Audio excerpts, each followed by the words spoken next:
Bonjour Guillaume, bienvenue. Merci d'être là. Comment ça va Salut aujourd'hui? Rebecca.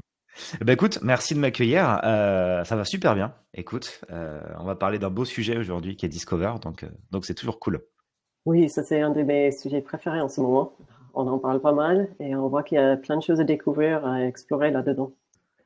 Pour ceux qui ne te connaissent pas, Guillaume, tu es un acteur SEO confirmé avec une approche très pragmatique à l'SEO. Guillaume a fait ses débuts en SEO en 2008, comme beaucoup en agence, et ensuite passé chez l'éditeur pour des publications connues comme l'Usine Nouvelle, puis le Parisien aujourd'hui en France. Et depuis un certain temps, et on en parlera un peu plus dans un moment, il a créé et dirige son propre agence, 209 Agency, qui accompagne des belles marques dans les médias, l'e-commerce et parmi les institutions connues en France. Le but, là, c'est d'accompagner les marques sur Google pour booster leur croissance et doubler leur concurrence. Pour citer quelques médias, il travaille actuellement avec l'Express, le Nouvel Obs, Télérama, La Provence, comme ce matin, et j'en passe. Les conseils de Guillaume et de son 9 agency sont issus de son expérience. Ils sont testés, vérifiés et 100% actionnables. Dans un autre entretien, j'ai déjà vu qu'il a expliqué que ce qu'il veut vendre, c'est pas de le démesurer, de les rêves inatteignables, mais vraiment des choses pérennes et actionnables. Il y a deux choses là-dedans sur lesquelles j'aimerais bien que tu puisses nous en dire un petit peu plus. Le premier, c'est de son 9 agency qui aura bientôt 10 ans. Ouais, complètement. Non, en fait, je t'ai écouté religieusement, tu vois. Non, ouais, l'agence, c'est trop cool. On l'a créée. Enfin, moi, j'étais salarié à l'époque au Parisien, aujourd'hui en France, et c'était en 2014, et on est parti avec ma femme du coup sur Bordeaux, et j'ai créé. Je me suis mis à mon compte. En fait, finalement, ça a commencé comme ça. Et j'ai dit au Parisien, mais écoutez, ça serait cool que vous soyez mon premier client. Et en fait, ça s'est passé comme ça.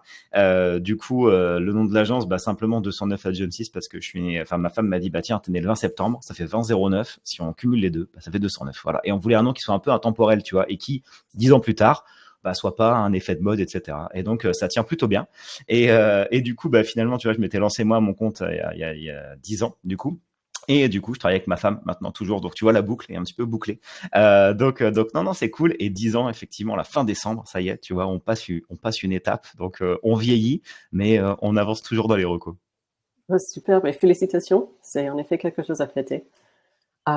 L'autre chose que je voulais parler avec toi, c'est la CESEO. Qu'est-ce que c'est?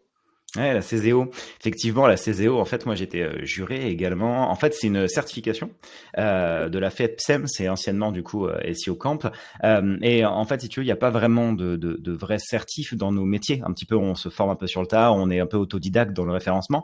Du coup, la FEPSEM a deux. Enfin, il y a une qualification qui s'appelle la KZO et la certification qui est la CZO, où en fait, du coup, tu as un examen, donc tu as des questions, voilà, sur lesquelles tu participes à ces questions-là. Donc, en fait, finalement, tu as un espèce d'audit, je dirais, du site. Oui. On te donne un audit, donc c'est vraiment en live, hein, c'est un vrai truc sérieux. Donc, tu es en visio, tout ça, etc. Et donc, bah, tu peux pas tricher finalement. Tu organises tout ça et si ça se passe bien, tu passes à la deuxième étape qui est la partie justement là entretien où on discute ensemble pour en faire un petit peu le point, etc. Et la FEPSEM attribue du coup des certifications en disant ok là le candidat ou la candidate a bien réuni en tout cas toutes les qualités possibles pour être vraiment certifié en référencement. Voilà. Donc c'est un peu une certification, tu vois, qui est intéressante parce que notre métier en référencement est encore une fois on trouve de tout. Et ça te permet d'organiser en tout cas et d'accréditer voilà ce métier-là et de finalement conforter l'expertise. C'est super. Tu as énormément d'expérience avec les médias et la presse. Tu as cité le Parisien. C'est souvent la première verticale à laquelle on pense quand on parle de Google Discover. Est-ce que tu peux me dire en deux mots qu'est-ce que c'est que Discover?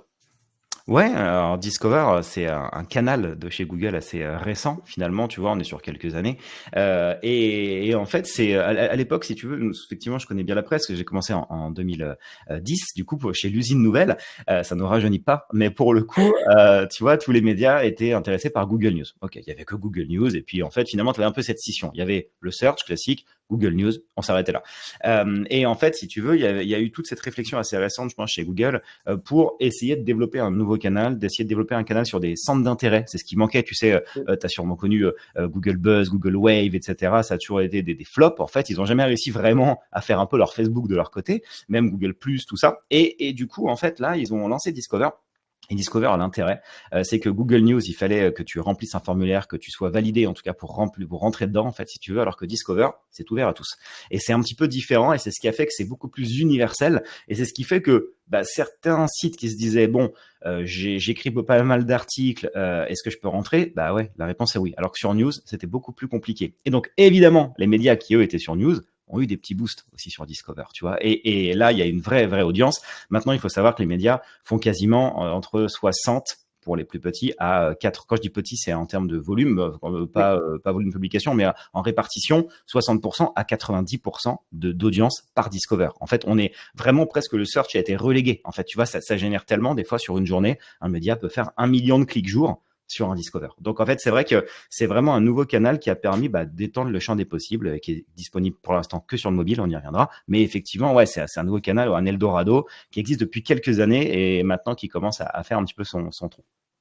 Une des différences qu'on a vues qui peut choquer certaines personnes qui s'intéressent à y aller, c'est qu'il n'y a pas de mots-clés.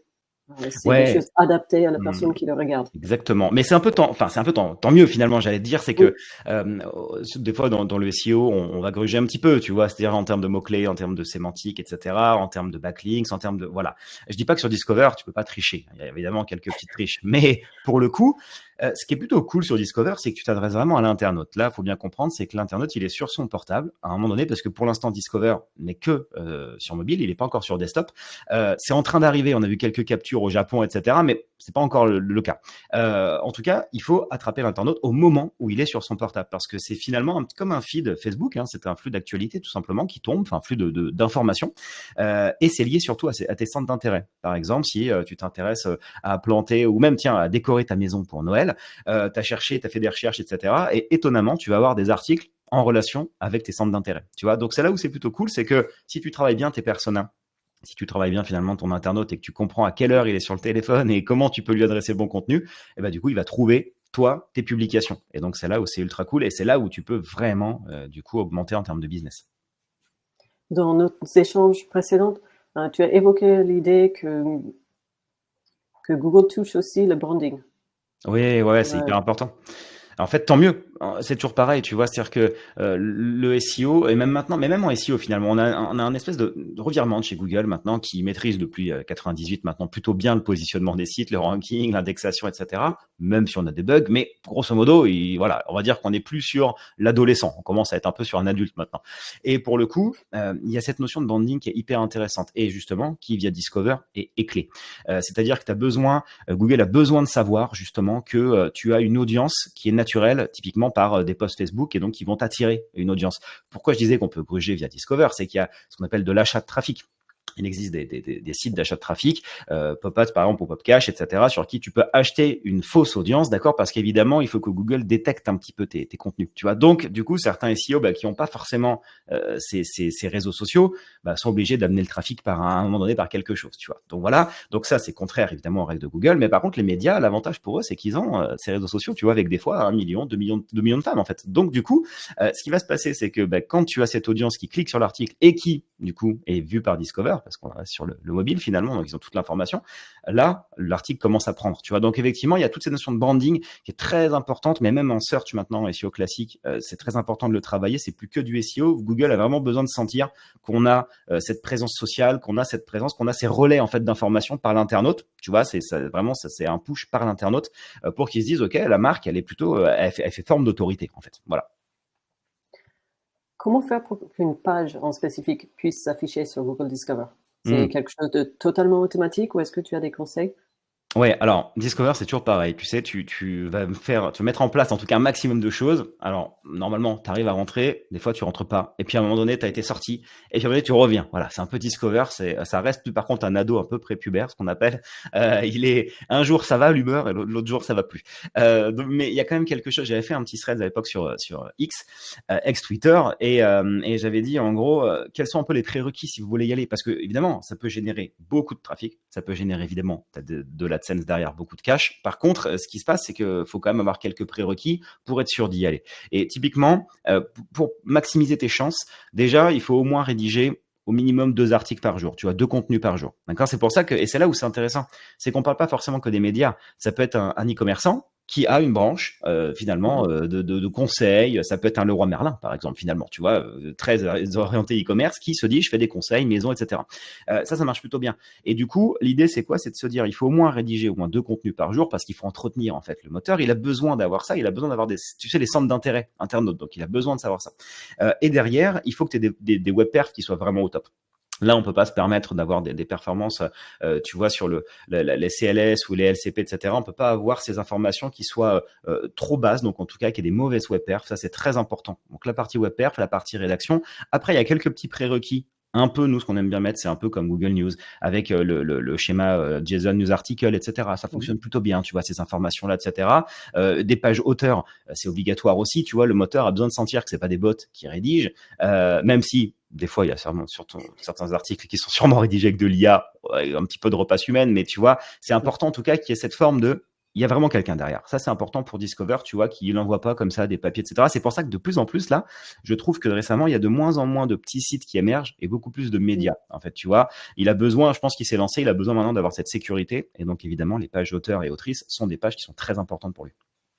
Donc, c'est retravailler tous les signaux d'autorité et de fiabilité du site. Ouais, exactement. Tu vois, ça c'est hyper clé. En fait, alors attention, tout ça, tu sais, ces recommandations sont jamais universelles. Forcément, peut-être que certains sites ont pas bossé leur autorité, ont pas bossé les réseaux sociaux, et puis ils y arrivent. Tu vois. Donc en fait, mais en majorité, tu vois, si on veut vraiment s'assurer d'eux, bah forcément, c'est comme si tu prépares un marathon. Il y a peut-être des gens qui font des marathons qui n'ont pas couru beaucoup dans l'année. Ils y arrivent. Mais si tu veux en majorité réussir ton marathon, bah il faut que tu t'entraînes. Et en fait, c'est pareil du coup pour l'inclusion un petit peu sur Discover et être sûr d'avoir ces articles qui fonctionnent. Il faut que tu as tes web perfs, il faut bien que tu aies cette rédaction d'au moins 2 articles, tu vois. Et puis après, à tester, peut-être que si tu en fais 3-4, tu vois que ça fonctionne encore mieux. Si tu en fais 6, tu te rends compte que ça change pas grand-chose, donc te prends pas la tête, redescends à 4, voilà. Donc en fait, ça c'est un peu de l'entretien et du test, et c'est surtout de connaître en fait ton persona. Plus tu vas rédiger, plus tu vas avoir du coup ton audience qui va arriver, plus tu vas comprendre à qui tu t'adresses, ce qu'elle attend, du coup, cette personne. Et du coup, derrière, tu vas pouvoir rédiger des bons titres pour elle, tu vas pouvoir avoir les belles images. Le bon moment de publication, l'heure, elle est hyper importante. Encore une fois, tu es sur le mobile. Donc, si tu publies à 11h et que aucune de tes cibles n'est présente à 11h, t'apparaît pas. Tu vois, donc en fait, c'est important d'essayer d'avoir un créneau, un article Discover, c'est 5 jours, grosso modo, max, tu vois. Donc, il faut arriver quand même à tomber au bon moment et pas après, tu vois. Tu as évoqué aussi des éléments dans l'article, autour de l'article, les données structurées comme le JSON-LD, pour indiquer que c'est bien un article.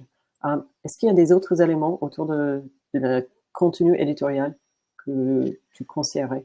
Ouais, ça c'est. Bah, de toute façon, Discover, tu vois, quand tu es dessus, tu as vraiment deux choses. Tu as ton titre, ton image. D'accord, ça fonctionne comme ça. C'est-à-dire que nous, on a fait des tests. Est-ce que la longueur de l'article peut jouer, etc. Alors, pas forcément. C'est pas parce que tu fais 6000 signes que tu seras mieux vu qu'un article qui fait 3000. Par contre, il y a une chose qu'on a vue, c'est qu'en dessous, à peu près, mais ça sort un peu partout. C'est un peu du SEO aussi classique. En dessous de 1200 signes, c'est compliqué d'apparaître vraiment. Tu vois. Et d'ailleurs, que ça soit pour les médias, articles gratuits ou payants, en dessous de 1200, en affichage vraiment en front, c'est compliqué de pouvoir émerger, parce que je pense que Google maintenant est habitué. Je pense que derrière, il a pris un peu même si les algos sont un peu différents, mais tu as quand même quelques bases. Et donc, le 1200 signes, il est important. Tu vois, c'est un peu cette règle. Et ça, si tu respectes ça, déjà, tu maximises un petit peu tes chances. Après, le maillage interne, hyper intéressant aussi. Souvent, dans le premier paragraphe, c'est bien d'avoir un petit lien interne. Alors ça, c'est des tests, hein, c'est toujours pareil. En fonction des publications, il faut que chacun essaye un petit peu de voir ce qui fonctionne pas. Et bien sûr, ton titre, l'avantage, c'est que le titre il peut être un peu plus long que du SEO classique. Tu vois, le SEO, on est plutôt, alors ça dépend le nombre de caractères et quel type de caractères, mais tu es autour des 50, 55. Bah là, tu es plutôt autour des 70, 90. Tu peux vraiment essayer d'avoir un titre un peu plus long. Ça, c'est plutôt cool. Et nous, ce qu'on a dit souvent en média, c'est que tu peux travailler ton titre, tu vois, finalement, de 70, 90 caractères. Et si plus tard, tu veux le changer sur ton site, tu vois, bah, tu changes-le 5 jours après, 8 jours après, c'est pas très grave parce que du coup, là, tu auras passé ton temps Discover, tu vois. Donc ça peut se retravailler. Et l'image, évidemment, faut qu'elle ait une bonne colorimétrie, il faut qu'elle incite au clic, il faut qu'elle corresponde aussi finalement au titre. Enfin, tu vois, il faut que tout ça ait une cohérence. Et puis, il faut qu'elle soit belle. Tu vois, les images souvent sombres, floues, enfin, tu vois, qui vont pas attirer l'œil. En fait, ça, c'est très important. Il faut attirer l'œil, il faut attirer le clic, en fait, là-dessus. Donc, si tu travailles bien ton titre et ton image avec un article de plus de 1200, là, tu commences à avoir quelque chose qui commence à être pertinent. Donc, on rentre dans l'idée, pas trop des clickbait, mais quand même de vraiment attirer l'envie de Ouais. cliquer dessus. Google est passé à ça, tu sais, à l'époque, c'était, il y a 3-4 ans, mais c'était découvrez ce remède miracle que les médecins vous cachent, tu sais. Tout ça, bah, forcément, ça, on y est moins. Mais on peut arriver à trouver un article, tu vois, ça peut être, voilà, c'est ce remède qui peut vous soigner une toux assez facilement en hiver. Bon, bah, ok, très bien, tu vois, on n'est pas le truc qu'on vous cache, on n'est pas, mais, en fait, il faut toujours, tu sais, c'est ce qu'on dit, il faut qu'on crée un titre un peu du FOMO, en fait, du fear of missing out. C'est-à-dire que là, c'est toujours le truc de, fais un titre qui, si l'internaute tombe dessus et clique pas dessus, va se dire j'ai raté un truc à raconter à la machine à café. Tu vois, c'est un peu ça. Il faut qu'il clique pour se dire j'ai une information. Et tu vois, et d'ailleurs, je l'ai vu là sur un article assez récent qui, du coup, est un peu déceptif derrière. Mais j'ai un truc de Alexandra Lamy qui dit, une maladie qui la ronge un peu depuis qu'elle est petite, etc. et qui lui a porté préjudice. Tu vois, et je me dis tiens, j'ai cliqué. Et ça dit quoi? Ça parle juste en fait du fait que derrière, elle a pas de, c'est une notion de c'est son accent qui lui a porté préjudice, tu vois. Et là, je me suis dit ok, ils m'ont eu. Tu vois, alors pourtant, on bosse sur Discover. Mais j'ai cliqué en me disant, mais qu'est-ce que c'est que ce truc, tu vois? Et voilà, et c'est exactement ça, un petit peu Discover. Et tu les vois vite, les titres Discover. D'ailleurs, maintenant, tous les youtubeurs commencent vraiment à faire ça. Tu vois les petites miniatures, les textes. C'est exactement ça, c'est pour inciter au clic. Quels sont les meilleurs résultats que tu as obtenus en optimisant pour Google Discover en tant que SEO?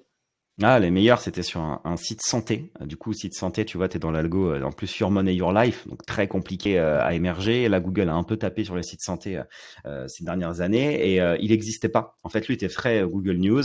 Ça baissait un peu. Puis un jour, il nous dit on veut aller sur Discover. Donc, il était à 0. Et puis, on a augmenté tout ça et il est passé à 1 million de clics jour.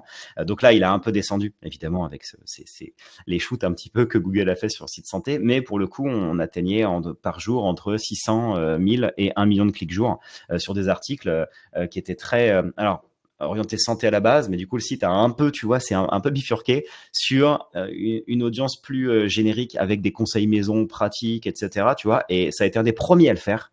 Et donc en général, quand t'es le premier, t'as souvent des petits coups de boost, voilà. Et il en a eu vraiment beaucoup. Donc ça, c'était ultra cool parce que quand tu fais 1 million de clics jour, tu peux vraiment analyser tes personas, tu peux vraiment savoir à quels horaires tu vois ils arrivent. Donc ça, ouais, c'est une vraie expérience de travail qu'on a eu avec eux. Donc, c'est un peu un cercle vertueux. Donc, pour mieux connaître son persona, Ouais, avec exactement. des retours comme ça, vous avez exactement les données qu'il faut pour exactement. Tout à fait. Et c'est ce que je conseille à chaque site, c'est de toute façon, il n'y a que le test qui va faire. Tu vois, c'est-à-dire que là, je peux donner des recommandations. Peut-être certaines vont servir à rien, peut-être que certaines vont servir pour un ou pour l'autre. Tu vois, finalement, c'est vraiment quand même du test, ça qui est très important.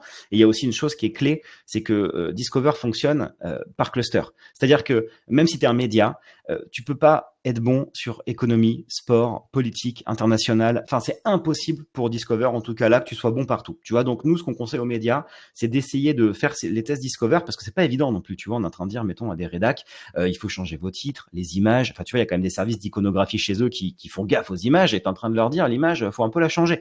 Donc voilà, on marche un peu sur des œufs à chaque fois, mais ils sont quand même hyper intéressés pour essayer d'y aller. Donc ça, c'est cool. Mais pour le coup, tu vois, on peut se rendre compte que sur un média, peut-être que c'est la partie économie qui est très forte et qu'il faut travailler. Donc du coup, c'est celle-ci qu'il faut maximiser. Peut-être que politique marche pas du tout, mais c'est pas grave parce qu'on va les faire monter, tu vois, au fur et à mesure. Et une fois qu'on commence à être bon sur économie, on va travailler le contenu un peu politique. Et après politique, ça fonctionne bien. Donc tu vois, une fois qu'on a tous ces petits clusters, c'est là où ta marque émerge vraiment du coup.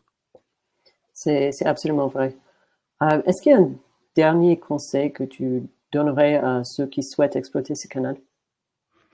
Ouais, en fait, le conseil vraiment que je peux donner, c'est, tu vois, mais il va être très simple. C'est à l'avantage, du coup, à l'instar d'un Google News qui était très presse, là, c'est tout le monde peut y aller. En fait, tu vois, donc tout le monde peut y aller et encore une fois, c'est juste une rigueur et une mécanique qui fait que avec 2 articles par jour, bien travaillé. Alors après, peut-être que, tu vois, dans un an, on dira maintenant c'est au moins 8 articles par jour. Mais en tout cas, là, à 2, 3 articles par jour, tu peux vraiment émerger et surtout de bien, au-delà même de Discover, travailler, tu vois, plus que jamais maintenant, cette présence sociale, ce branding à côté, etc. Parce que tout ce travail-là va quand même aider même le search classique. Tu vois, on n'est pas que sur du Discover, on est sur tout ça. Donc, à mon sens, ce qui est bien, j'aime pas trop mettre moi les œufs dans le même panier, tu vois, parce que le jour où mettons Discover, te fait un peu la tête, c'est un peu compliqué si c'est 90% de ton audience, tu vois.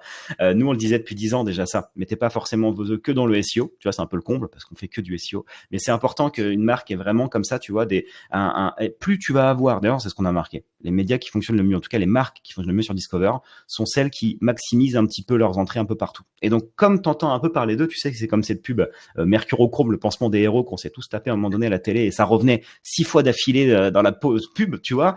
Bah, t'en sortais de là, tu l'as vu partout. Et en fait, tu vois, ce principe d'être un peu partout fait que quand, bah, du coup, comme c'est des données utilisateurs, hein, Google, enfin, base sur Android, regarde tout ça, ou sur l'application Google, donc du coup, ils ont toutes les infos. Donc finalement, s'ils t'ont regardé un peu partout, tu vois, je serais pas étonné que ils regardent tes trajets, mettons sur Waze. Waze, c'est Google Maps, très bien, d'accord. En fait, si tu vas chez Leroy Merlin, ils vont se dire, ok, il est peut-être intéressé par la maison. Donc, je serais pas étonné que derrière, tu aies des contenus maison. Tu vois, tout ça est analysé de toute façon, tes trajets, tout ça, etc. Donc, évidemment, plus ta marque elle va être un peu hégémonique, plus elle va servir et elle va être intéressante et recherchée, plus ça va t'aider en fait sur un Discover. Donc, c'est bien Ok. de mettre ses œufs un petit peu partout et de travailler justement le branding. Oui. Ça rejoint les concepts du SEO multicanal. Exactement. Oui. Euh, on va arrêter là parce que sinon on va passer la journée. Euh, J'aimerais bien, mais ça sera pour une autre fois. Où est-ce qu'on peut te trouver? On peut me trouver alors sur LinkedIn. Je donnais pas mal de conseils. J'avais pris une pause, mais maintenant je vais reprendre. Donc tous les 2 jours sur LinkedIn, il y a un tips, il y a un live qui sera fait toutes les semaines. Il y a juste la journée là qu'on est en train de caler, mais qui sera fait pour justement des conseils. Tu vois, on avait créé un petit peu ce qu'on appelait la pépite SEO. C'est des conseils comme ça et on auditait en live des sites de façon totalement gratuite. En gros, c'était vraiment pour essayer de donner des astuces, tout ça. Donc ça, on le fait sur LinkedIn et sur X. Du coup, c'est Giz, c'est un truc à l'ancienne, c'est GIS, tu vois le nom. Et puis après, 209-agency.com pour nous contacter. Super. Merci beaucoup, Guillaume. Avec plaisir, merci Rebecca.